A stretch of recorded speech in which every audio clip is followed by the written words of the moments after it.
शिवपुरा नामक गांव में पवन नाम का एक गरीब किसान अपने माता पिता के साथ रहता था। पवन खेतों में फसलें उगाकर उन्हें बाजार में बेचकर अपने परिवार का पालन पोषण करता था। अरे पुत्र, तुम्हारे पिताजी की तबीयत ठीक नहीं है। वेद जी ने उन्हें समय पर दवा और अच्छा खान पान लेने को कहा है। मैं काफी दिनों से दवा नहीं खा रही हूँ, इसलिए मेरे भी जोड़ों में दर्द बहुत बढ़ गया है। तुम कोशिश करके कुछ पैसों का इंतजाम करो ताकि अब हम तुम्हारे पिताजी का इलाज करवा सकें। हाँ माँ, इस बार जैसे ही अच्छी फसल होगी मैं उसे बेचकर अच्छे पैसे कमा लूंगा। उन पैसों से मैं पिताजी और आपका अच्छी तरह से इलाज करवाऊंगा और फिर देखना माँ, पिताजी और आप पहले की तरह ठीक हो जाएंगे। पुत्र, मैं आशा करती हूँ कि तुम्हारे पिताजी जल्दी से स्वस्थ हो जाएं। ठीक है माँ, अब मैं काम पर निकलूंगा। आप अपना और पिताजी का ख्याल रखना।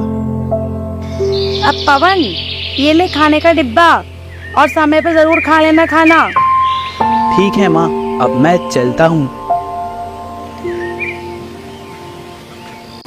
पवन ये कहकर अपनी माँ से आशीर्वाद लेकर फिर खेतों की तरफ खेती करने चला जाता है।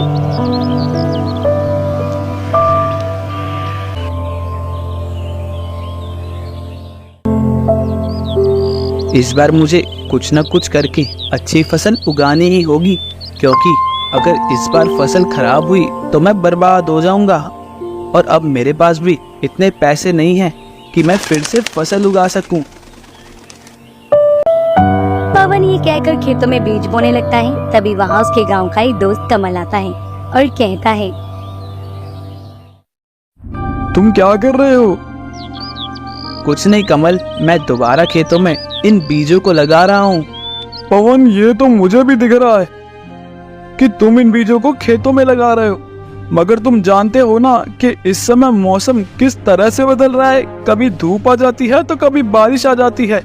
तुम्हें क्या लगता है कि तुम्हारी फसल उगेगी? हाँ, मुझे भगवान पर पूरा यकीन है कि इस बार मेरी फसल बहुत अच्छी उगेगी।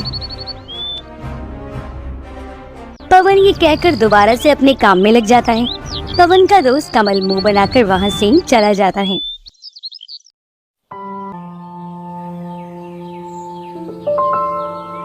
आज तो मैंने लगभग सारे बीजों को खेतों में लगा दिया है और अब मुझे बहुत भूख लग रही है। माँ ने मुझे घर से निकलते समय खाने का डब्बा दिया था। मैं हाथ मुंह धोकर खाना खा लेता हूँ। पवन जैसे ही हाथ मुंह धोकर खाने का डिब्बा लेकर एक किनारे बैठता है, तभी वो एक साधु बाबा को अपनी तरफ आते हुए देखता है। प्रणाम साधु बाबा, आप यहाँ इस समय? खुश रहो पुत्र, मैं पास के गांव से आया हूँ और यहाँ किसी को नहीं जानता। मैं 2 दिनों से बहुत भूखा हूँ। मेरे पास पैसे भी नहीं है कि मैं कुछ खा सकूं। साधु बाबा, आपको भूख लगी है, आप ये खाना खा लीजिए। मैं जानता हूँ ये खाना आपके खाने लायक तो नहीं है, लेकिन फिर भी अगर आप चाहें तो इस खाने को खा सकते हैं। नहीं नहीं पुत्र, कैसी बात कर रहे हो? अन्न कभी भी बुरा नहीं होता, मगर ये खाना तो तुम्हारा है और मेरे हिसाब से इसे तुम खाने ही बैठे थे। अगर तुम मुझे अपना खाना दे दोगे तो तुम क्या खाओगे? जी साधु बाबा, मैं इसे खाने तो बैठा था, लेकिन अब मैंने खेतों का सारा काम खत्म कर लिया है। अब मेरे घर वापस लौटने का समय भी हो गया है। मैं घर जाकर खा लूंगा, ये खाना आप खा लीजिए। पवन ये कहकर अपना सारा खाना साधु बाबा के आगे रख देता है। तभी साधु बाबा प्रसन्न होकर वो खाना खा लेते हैं और फिर पवन से कहते हैं, पुत्र, तुम्हारा बहुत बहुत धन्यवाद कि तुमने मेरे कठिन समय में मेरी मदद की। मैं तुम्हें आशीर्वाद देता हूँ कि आने वाली सभी कठिन परिस्थितियों का तुम डटकर सामना करोगे, साथ ही अपनी मेहनत और लगन से बहुत ज्यादा धनवान हो जाओगे, बहुत ज्यादा।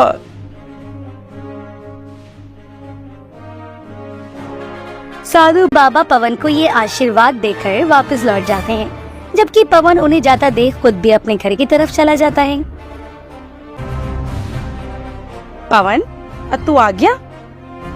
हाँ माँ, खेतों में सारा काम जल्दी ही हो गया था, इसलिए मैंने सोचा कि अब घर चलूं।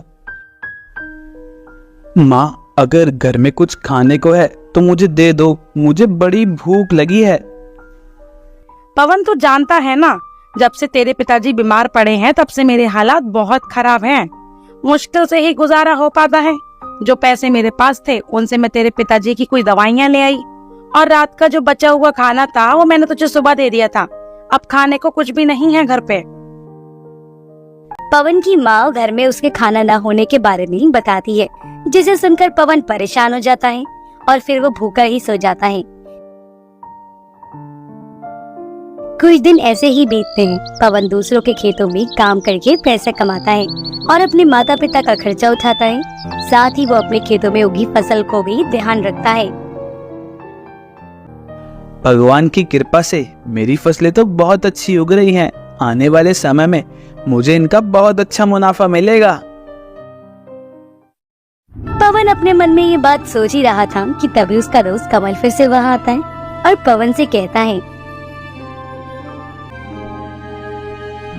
अरे वो पवन, तेरी फसल तो बहुत अच्छी उग गई। क्या बात है, तेरा तो नसीब ही चमक रहा है। आजकल तू दूसरे के खेतों में भी काम कर रहा है और साथ ही साथ तेरे खुद के खेत में भी अच्छी तरह की फसल उग गई है।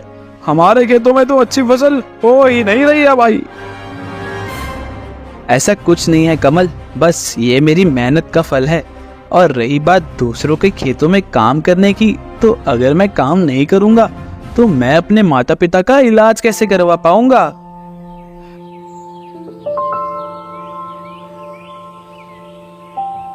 पवन कमल से ये सब कह ही रहा था कि तभी अचानक मौसम खराब हो जाता है और देखते ही देखते बारिश शुरू हो जाती है।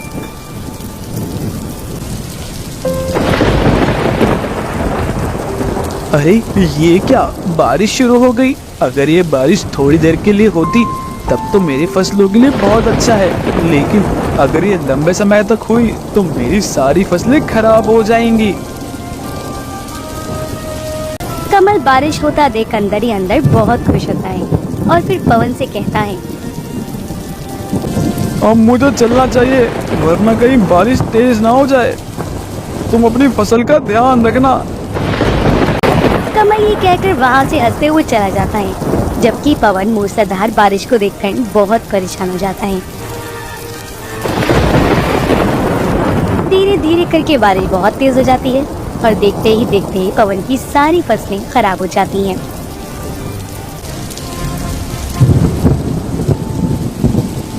मैं बर्बाद हो गया, मेरी सारी मेहनत बेकार हो गई। पवन ये सोचकर दुखी मन से अपने घर वापस लौट जाता है। क्या हुआ पवन, तू बहुत परेशान लग रहा है। माँ, इस बारिश से मेरी सारी फसलें खराब हो गई और अब मैं पूरी तरह से बर्बाद हो गया हूँ। मेरे पास एक भी पैसा नहीं है जिससे मैं खेतों में दोबारा फसल उगा सकूं।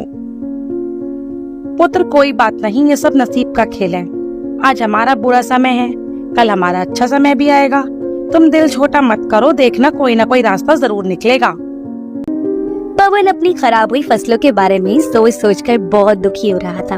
तभी उसके मन में एक विचार आता है, मुझे पिताजी के इलाज के लिए कुछ न कुछ तो करना ही होगा। ऐसा करता हूँ, मैं राजा के पास जाता हूँ और उनसे काम मांगता हूँ। मुझे विश्वास है कि वो मुझे कोई ना कोई काम तो जरूर देंगे।